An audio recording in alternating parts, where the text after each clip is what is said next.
मैं दीपक दीक्षित आप सभी का भारत बनेगा शिक्षित परिवार में स्वागत करता हूँ। इस लेक्चर में हम बात करने वाले हैं इंग्लिश ग्रामर सीखने के नियम। इंग्लिश ग्रामर को कैसे सीखें, इंग्लिश ग्रामर को बेसिक से एडवांस तक कैसे सीखें। इंग्लिश ग्रामर का जो सिलेबस होता है बेस से एडवांस तक जाने के लिए वो क्या होता है। इंग्लिश ग्रामर बेस से एडवांस तक सीखने का जो रोड मैप है उसे हम जानेंगे आज।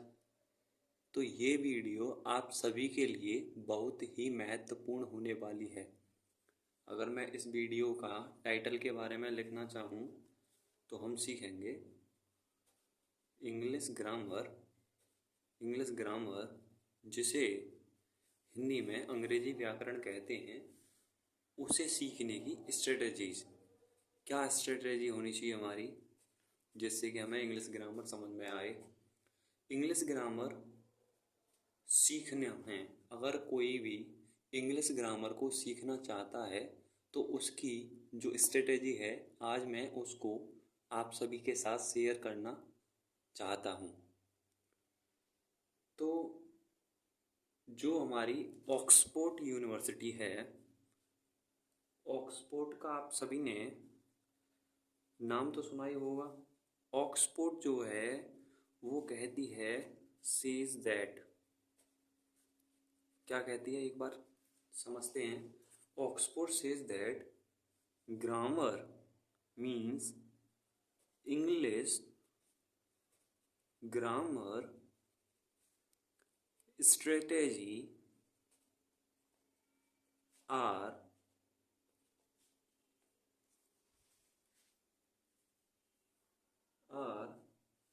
actions and thoughts that learners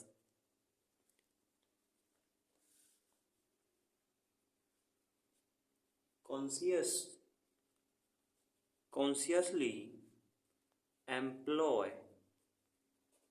to make language learning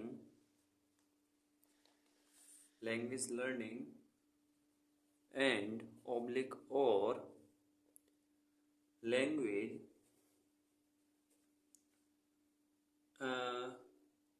use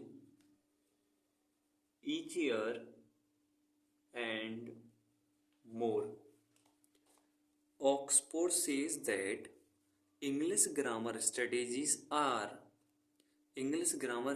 होती हैं actions and thoughts that learners consciously employ to make language learning and or language use easier more.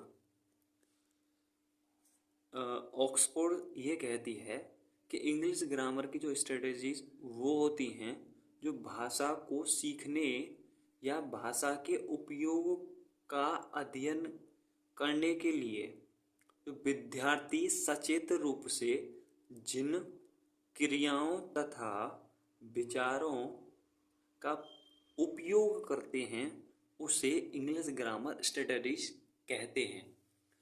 Means इसका ये है कि जो इंग्लिश ग्रामर स्ट्रेटजीज हैं वो होती हैं एक्शंस एंड थॉट्स।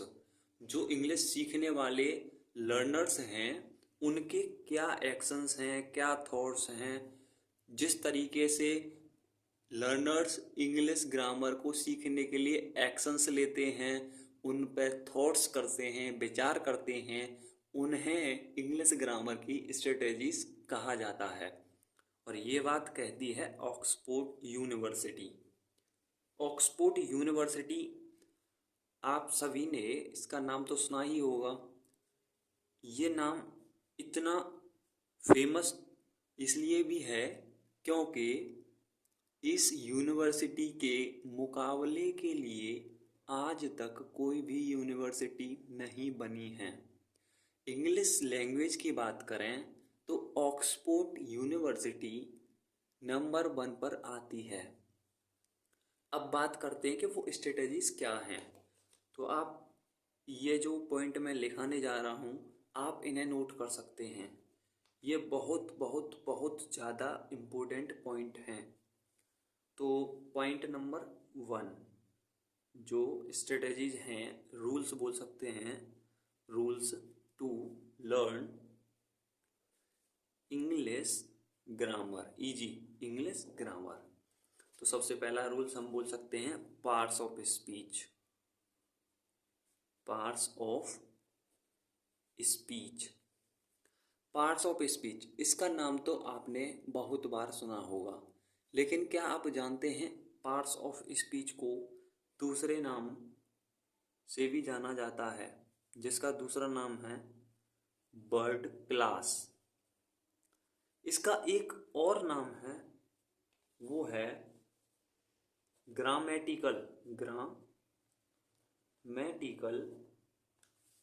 कैटेगरी। जो पार्ट्स ऑफ स्पीच होता है, हाँ वही, noun, pronoun, verb, adjective, adverb, preposition, conjunction, interjection, हाँ मैं यही पार्ट्स ऑफ स्पीच की बात कर रहा हूँ। जो आप भी सोच रहे हैं, यही पार्ट्स ऑफ स्पीच होते हैं। तो इसका अध्ययन सबसे पहला बेसिक के अगर हम बात करें, इंग्लिश ग्रामर को सीखने का जो बेस है वो यहीं से स्टार्ट होता है। पार्ट्स ऑफ स्पीच को सीखना है आपको, आठों के आठों को सीखना है, विद डीप में जाकर सीखना है, क्योंकि यहाँ इसका बेस की शुरुआत हो रही है। इसका जो दूसरा रूल है, या हम बोल सकते हैं सिलेबस का जो सेकंड यूनिट बोल सकते हैं हम, वो होती है sentence structure. Sentence structure, sentence structure से क्या मतलब है, जो हम सेंटेंस स्ट्रक्चर करना सीखेंगे, जिसमें सब्जेक्ट के साथ हम वर्ब लगा के ऑब्जेक्ट लगाएंगे, इस तरीके से तीनों के कॉम्बिनेशन से अलग अलग वर्ब यूज करके, अलग अलग सब्जेक्ट यूज करके, अलग अलग ऑब्जेक्ट यूज करके सेंटेंस बनाने की कोशिश करेंगे, उसे सेंटेंस स्ट्रक्चर कहेंगे। सेंटेंस के स्ट्रक्चर को सीखना है हमें। तो नंबर दूसरी की यूनिट हो गई है। अब तीसरी यूनिट की अगर हम बात करें तो वो होती है वर्ब टेंस। वर्ब टेंस, आप सभी को पता है जो वर्ब है उसे 3 कैटेगराइज में करते हैं, पास्ट, प्रेजेंट, फ्यूचर, इस तरीके से करते हैं। 3 कैटेगरी होती हैं, प्रेजेंट, पास्ट, फ्यूचर। अब उनमें भी सेपरेट में अगर हम बात करें तो पर प्रत्येक की 4 कैटेगरी और हो जाती हैं। इस तरीके से वर्ब टेंसेस हो गया। इसके बाद में हम जो 4th यूनिट पे बात करेंगे वो होगी हमारी पंक्चुएशन रूल्स। क्या होगी? Punctuation rules. ये आप यूनिट बाय समझ सकते हैं। जैसे फर्स्ट यूनिट हम बोल सकते हैं parts of speech. Parts of speech पे हम डीप में बात करेंगे। सेंटेंस स्ट्रक्चर यूनिट सेकंड हो गई, इस पे हम डीप में बात करेंगे। यूनिट थर्ड वर्ब टेंस, इस पर हम डीप में बात करेंगे। यूनिट फोर्थ पंक्चुएशन रूल्स, इस पर हम डीप में बात करेंगे। यूनिट फिफ्थ है हमारी प्रैक्टिस।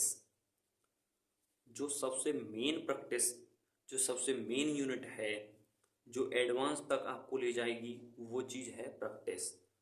आपने सुना भी होगा, practice makes a man perfect. So practice is very very important. अब प्रैक्टिस में अगर हम बात करें तो प्रैक्टिस किस किस चीज़ की बात करेंगे? सेंटेंस फॉर्मेशन करेंगे। इसमें इसमें हम प्रैक्टिस में हम करेंगे, हम अवेयर होंगे मिस्टेक्स से। प्रैक्टिस किस चीज़ की करेंगे? एक हम बोल सकते हैं sentence formation. Sentence formation, sentence कैसे बनाएंगे। दूसरा हम इसमें बोल सकते हैं कि अवेयर होंगे किस चीज़ से? Aware by mistakes. मिस्टेक्स के हम अवेयर होंगे, यानी हम गलतियों को देखेंगे कहाँ पर हमने गलती की है सेंटेंस में। नेक्स्ट जो हो जाएगा हमारा, वो हो जाएगा अवॉइड मिस्टेक्स। इस तरीके से हम बात करेंगे इस अध्याय में। तो आज का जो मोटिव था वो सिर्फ इतना था कि बहुत से जो कैंडिडेट हैं, बहुत से जो लर्नर्स हैं वो इस बात को लेके कंफ्यूज रहते हैं कि हमें बेस से एडवांस तक इंग्लिश कैसे सीखनी है।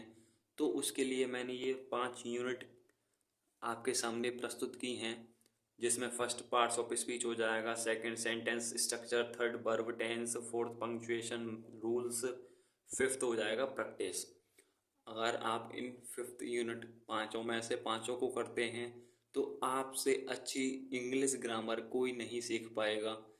बशर्ते आपको ये फिफ्थ वाली पे सबसे ज़्यादा फोकस करना है, ये है प्रैक्टिस। अब आप शुरुआत से फोकस करके चलेंगे तभी आप फिफ्थ तक पहुंच पाएंगे, लेकिन जो सबसे लास्ट है ये है प्रैक्टिस।